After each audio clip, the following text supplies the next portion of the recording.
Langit yang masuk ke dalam apartemen dengan menggendong cahaya di punggungnya tentu membuat Melisa yang baru turun dari kamarnya kaget.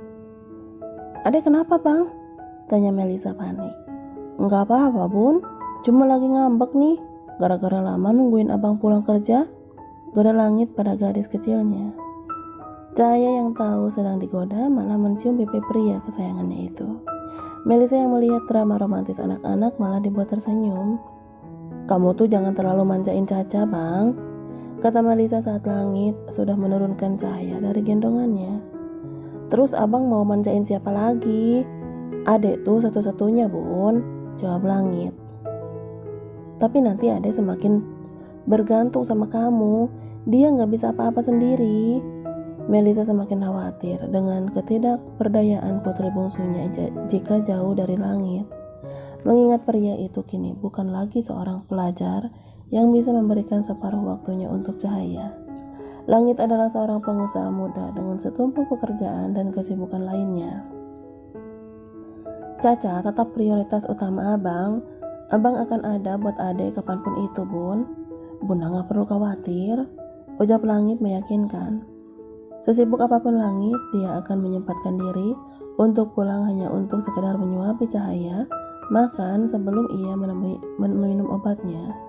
Gadis itu sering mengeluh bosan dengan banyaknya obat yang harus dia telan tepat waktu, dan cara paling ampuh adalah mengajak gadis itu mengobrol atau bercerita banyak hal sampai tidak terasa semua makanan tandas tidak tersisa, dan itu sudah dilakukan Langit sedari Cahaya kecil. Saat bundanya sibuk dengan anak yang lain, Langitlah yang akan mengurus gadis kecilnya itu. "Kalian akan berangkat kapan?" tanya Melisa. "1 jam lagi mah," jawab Cahaya. "Abang mandi dulu ya," pamitnya sebelum beranjak ke kamarnya yang memang berada di lantai bawah. Sepeninggal Langit, kini tinggal Melisa dan Cahaya yang berada di ruang tengah. Banyak yang wanita itu sampaikan pada putri bungsunya, mulai dari batasan mereka melakukan kontak fisik, perasaan, sampai hal yang tidak boleh dilakukan saat bermesraan.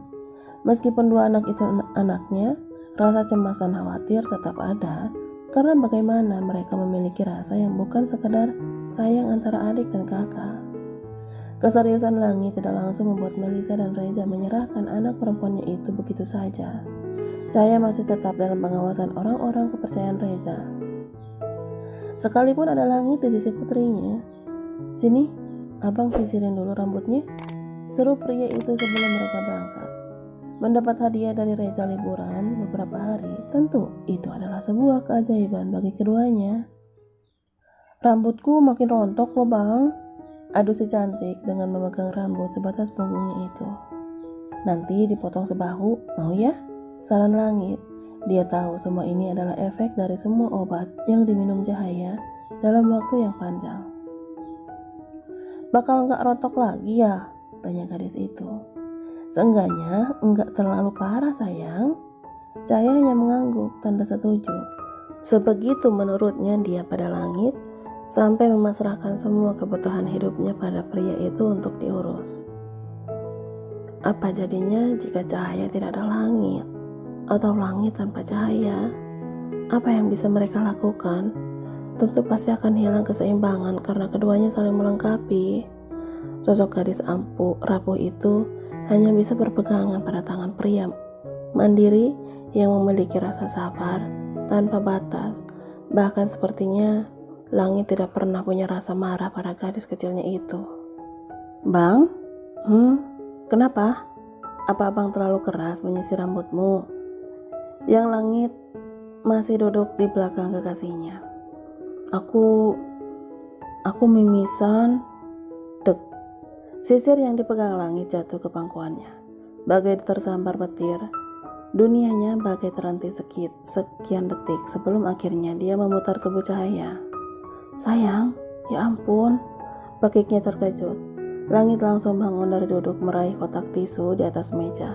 Dengan sangat hati-hati dan pelan, dia menyeka darah segar yang keluar dari hidung si bungsu. "Sakit?" tanya Langit dengan nada bergetar. Hatinya begitu sakit.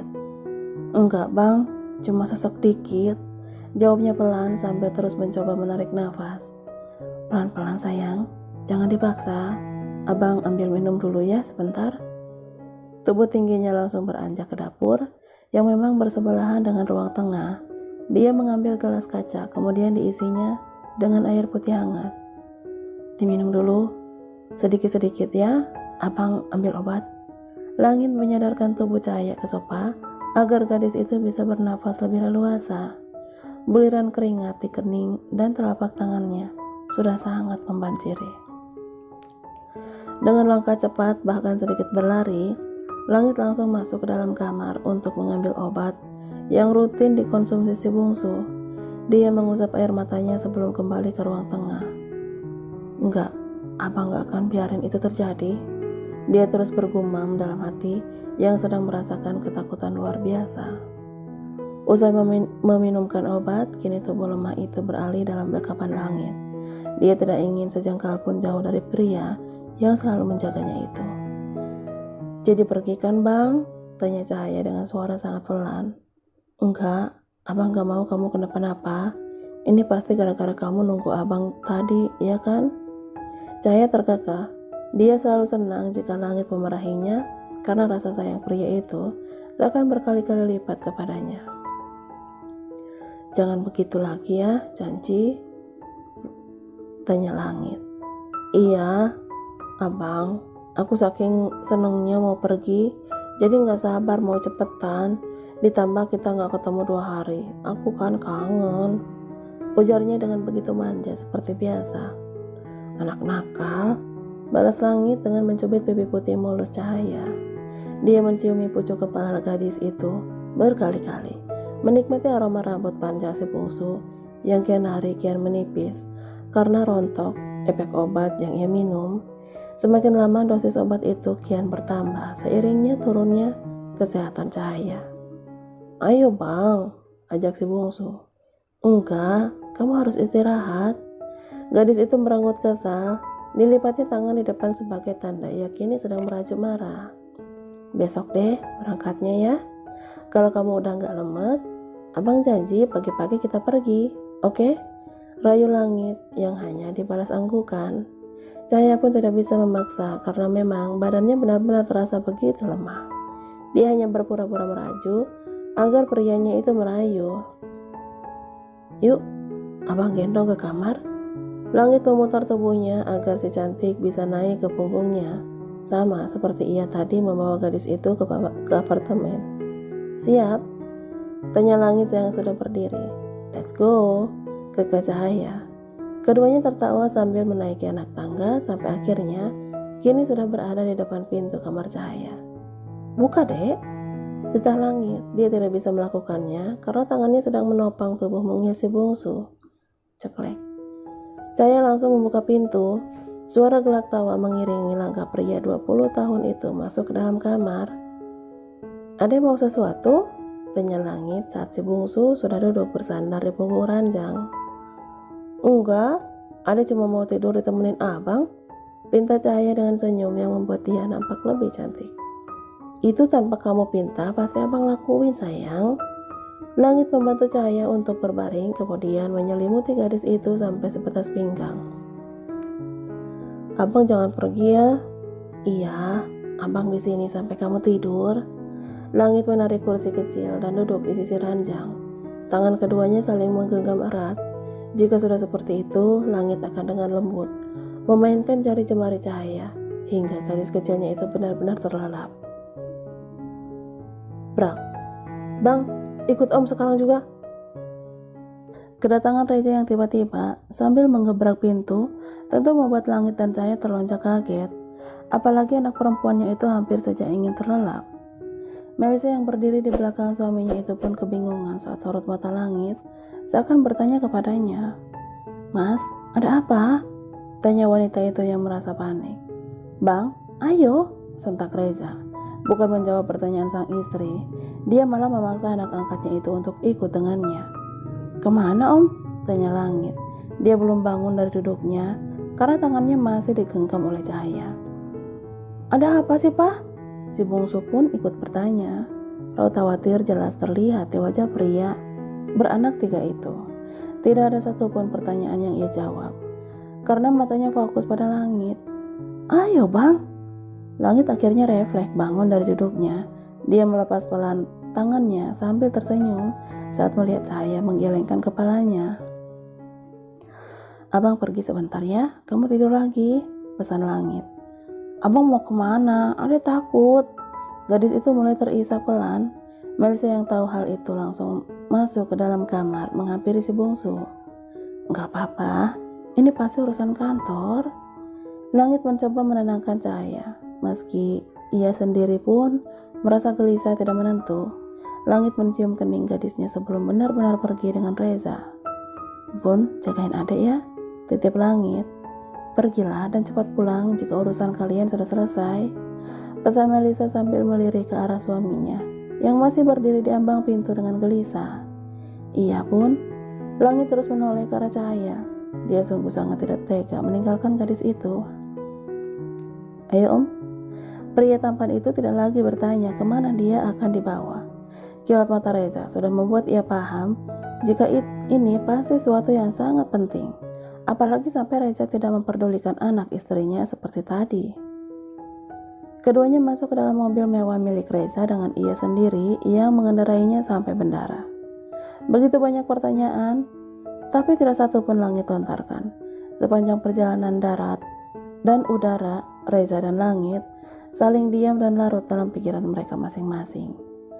Pesawat pribadi yang berukuran lebih kecil dari yang mereka naikin saat pernikahan air kini sudah mendarat sempurna di salah satu kota besar yang Langit sudah tahu itu di mana meski tidak sekalipun dia menginjakkan kakinya di kota tersebut.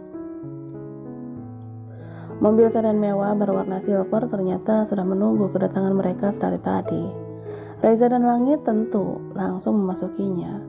Masih dengan sikap yang sama sejak keluar dari kamar Cahaya, Reza sama sekali tidak mengucapkan satu kalimat pada Langit.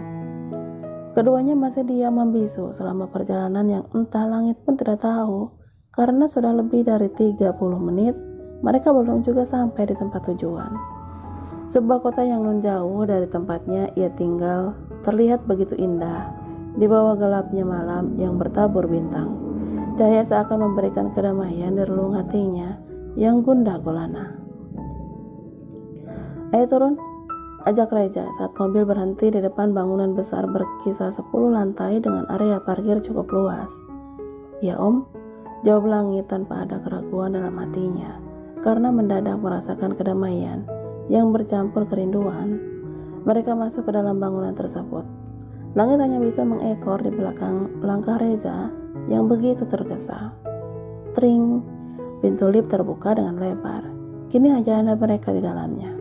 Angka 7 adalah angka yang ditekan Reza setelah pintu kotak besi itu tertutup. Sampai di lantai yang dituju, mereka berjalan menyusuri lorong yang nampak begitu sepi. Reza berhenti di satu pintu berwarna coklat paling ujung. Masuklah, di dalam ada ibumu. Bagai ada ribuan batu menghimpit tubuhnya. Langit seakan lemas tidak lagi bisa menopang dirinya sendiri. Ibu, gumam pemuda tampan itu. Iya, ibu abang ada di dalam, jelas Reza lagi. Abang cuma punya Buna, jawabnya lirih. Langit menggelengkan kepalanya kecil, yang dia tahu ibunya hanya Melisa selama ini. Langit tidak pernah mencari tahu jati dirinya, meski dia bisa melakukannya sendiri jika itu ingin. Hidupnya sudah sangat bahagia dan lengkap, meski hanya dengan keluarga angkatnya saja. Tidak pernah terbesit dalam pikirannya hal seperti ini terjadi, karena yang dia takutkan adalah dia ditinggalkan keluarga Rahardian, maka itu ia tidak pernah mencoba ingin tahu keluarga aslinya. Bang, sapa Reza yang membuyarkan lamunannya. Pulang yuk om, adek butuh abang. Reza menarik tangan putra angkatnya itu saat Langit sudah membalikkan tubuhnya untuk pergi. Bayangan Melisa tiba-tiba terlintas di pelupuk matanya. Hati wanita itu pasti terluka jika tahu hipertensinya pasti akan naik bila melihatnya bersama ibu kandungnya. Dan Langit hanya ingin menjaga hati wanita terbaiknya itu agar tidak sedih. Abang temui dulu, pinta Reza lagi.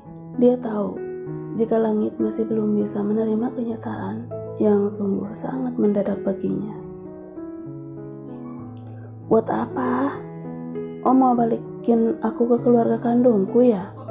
Tanya langit dengan suara bergetar. Matanya sudah berkaca-kaca, siap untuk menumpahkan tangisnya. Bukan begitu, kamu cukup temui ibumu dan selanjutnya itu terserah padamu, Bang. Abang gak mau, buat apa? Tanya langit. Yakin tangisnya sudah pecah. Dia bersandar di dinding rumah sakit sambil membenturkan kepalanya ke dinding. Dia tidak suka dengan takdirnya saat ini. Dia tidak ingin tahu apapun tentang masa lalunya. Buna, abang anak Buna kan? Lirihnya sambil meremat baju bagian dadanya yang terasa begitu sesak. Reza yang tidak tega melihat putra kebanggaannya itu langsung meraih tubuh lemah langit. Dia dekap pria yang semakin dewasa itu. Reza biarkan langit menangis di atas bahunya. Guncangan tubuh langit sudah jelas menandakan baginya terlukanya ia sekarang. Abang, kita nggak akan kemana-mana. Abang tetap anak om sama Buna. Abangnya si kembar. Bisik Reza mencoba menenangkan langit. Masuk dulu ya, temui ibumu. Langit masih menggelengkan kepalanya lagi. Abang pengen pulang. Pintanya disela isak tangis. Reza mengurai pelukannya. Dia tangkup wajah tampan anak angkatnya yang kini banjir air mata oleh kedua tangannya. Semua akan sama seperti biasanya. Gak ada yang berubah, oke? Kata Reza meyakinkan. Langit menarik nafasnya dalam-dalam. Setelah Reza menghapus derai air mata langit, dengan langkah gontai dan masih ada keraguan dalam dirinya, dia sampai bergetar saat ingin membuka pintu sebuah kamar rawat inap. Langit menoleh lagi ke arah Reza, dan pria itu hanya bisa tersenyum sambil mengangguk. Ceklek. Seorang wanita paruh baya terbaring lemah dengan begitu banyak alat yang menempel di tubuhnya. Matanya tertutup rapat. Ada satu orang dokter dan 2 perawat lainnya sedang memeriksa kondisi wanita tersebut. Ketiganya menoleh saat langit datang. Bagaimana? Tanya langit kepada si dokter saat dia sudah memasuk kembali stetoskopnya ke dalam saku jas putih yang ia kenakan. Langit mengangguk kecil saat ketiga orang yang bertugas menangani wanita itu berpamitan. Dia tidak langsung mendekat. Langit masih berdiri di tempatnya. Dia bingung harus apa saat ini. Buna, abang takut. Batin Langit terus menyebut nama Melisa yang jauh di sana. Entah apa yang sedang dia lakukan wanita terbaiknya itu di apartemen bersama Cahaya setelah kepergian mendadaknya itu. Langkahnya begitu berat. Meski hanya sekadar menghampiri wanita yang sedang terbaring lemah, tidak berdaya, yang disebut Reza sebagai ibu kandungnya. Sampai di sisi berangkar, Langit menarik kursi yang tersedia di sisi ranjang pasien tersebut dengan pelan. Dia duduk masih dengan perasaan tidak karuan, juga resah. Bu, lirih Langit dengan suara bagai tercekat di tenggorokannya. Ini Langit, apa Langit benar anak ibu? Tanyanya masih tidak percaya. Jika saja dia boleh memilih, tentu ia ingin ini hanya sebuah mimpi belaka dan berharap cepat terbangun dari tidurnya ini. Jawab Langit, Bu. Pintanya sedikit memohon. Ada perasaan dia ingin menyentuh punggung tangan wanita itu. Tapi rasanya begitu berat. Apalagi saat dia ingat bagaimana lembutnya sentuhan Buna mengusap kepalanya sendiri, sedari kecil sampai sebesar ini. Kasih sayang wanita itu tidak pernah berubah meski dia sudah melahirkan 3 anak sekaligus secara bersamaan yang kini menjadi adik angkatnya. Malah salah satunya kini ia harapkan menjadi istrinya kelak. Langit lupa sama ibu. Langit cuma tahu Buna. Langit harap ibu gak akan maksa Langit buat milih ibu dibanding Buna ya. Kini terdengar isakan kecil dari Langit. Bahkan dia menggigit bibir bawahnya sendiri untuk meredam emosi dan sakit hatinya. Bohong jika dia tidak berprasangka buruk kepada wanita di hadapannya kini. Mengapa datang secara tiba-tiba di saat hidupnya sudah terasa begitu rapi dan indah? Wanita itu benar-benar tidak merespon semua ucapannya. Dia pakai bayi baru lahir, yang lelap dalam tidurnya. Entah selama apa ia terpejam. Langit tidak pernah tahu. Hanya suara monitor detak jantung yang menemani keduanya yang kini justru saling diam. Langit tidak mampu berkata apa-apa lagi untuk ibunya. Tak seperti saat ia sedang bersama bundanya yang bisa mencurahkan semua isi hati suka dan dukanya. Langit tidak pernah merindukan ibu. Maaf, hati Langit tidak pernah kosong selama ini. Bahkan kejadian sebelum Langit bertemu bunda pun, Langit gak inget lagi. Yang Langit tahu cuma nama Langit yang bunda tanya. Otaknya sedang berpikir keras tentang kejadian 20 tahun silam saat dia ditarik oleh Melisa di sisi jalan saat sebuah motor hendak menabraknya. Yang dia tahu, dia menangis dalam dekapan wanita itu. Rasa terkejut yang perlahan berganti menjadi rasa aman dan nyaman saat tubuh gemetarnya dipeluk Melisa. Ibu jangan marah ya. Langit terima kalau ibu bilang Langit anak durhaka nantinya. Lirihnya begitu sedih di sela isak tangis yang tidak lagi bisa ia tahan. Saking tidak kuatnya menahan rasa sesak, Langit akhirnya menyandarkan kepalanya di tepi ranjang, tepat di sisi ibu kandungnya berbaring. Tidak sadarkan diri, dia menangis sesegukan lumayan lama, sampai Langit merasakan bahunya diusap lembut seseorang, dan entah kenapa, dia justru sangat menikmati sentuhan itu. Setelah dirasa cukup tenang, dia pun kembali mengangkat kepalanya yang malah justru kini terasa pusing dan berat. Dengan mata dan wajah begitu basah, dia menoleh ke arah seseorang yang berdiri tepat di sisinya, dengan tangan masih memegang bahunya. "Kamu siapa?" tanya Langit. "Aku Nana." Langit mengernyitkan dahinya, lalu bangkit dari duduk, sembari menghapus jejak kebasahan di wajahnya. Dia menatap gadis cantik itu dengan seksama, dari ujung kaki sampai ujung rambutnya. "Siapa? Apa kamu keluarganya?" tanya Langit sembari melirik ke arah wanita yang terbaring tidak berdaya. "Aku yang ngurus Nyonya Diana," jawab Nana sambil mengulurkan tangannya. "Langit." Gadis itu tersenyum simpul, namun matanya menatap sanduk pada ibu Langit. "Jadi namanya Diana?" tanya Langit. Dia kini malah dibuat penasaran. "Iya, Nyonya Diana mengalami stroke setahun belakangan ini. Kesehatannya semakin memburuk," jawab Nana. Langit menghela nafas berat, lalu kembali duduk di sisi wanita yang tidak sadarkan diri itu. "Sejak kapan dia begini?" tanya Langit lagi tanpa menoleh. Bahkan dia sudah memberanikan diri menyentuh punggung tangan ibu kandungnya yang terdapat selang infus. 6 bulan, Bang." Langit menoleh, dia menautkan kedua alisnya. Masih terasa bingung dan belum terbiasa saat gadis lainnya menyebutnya dengan panggilan abang. "Oh, hanya itu," jawaban Langit. Lalu dia kembali menatap ibunya. Tak ada lagi obrolan antara Langit dan Nana yang memperkenalkan dirinya sebagai orang yang mengurus Diana selama wanita itu sakit.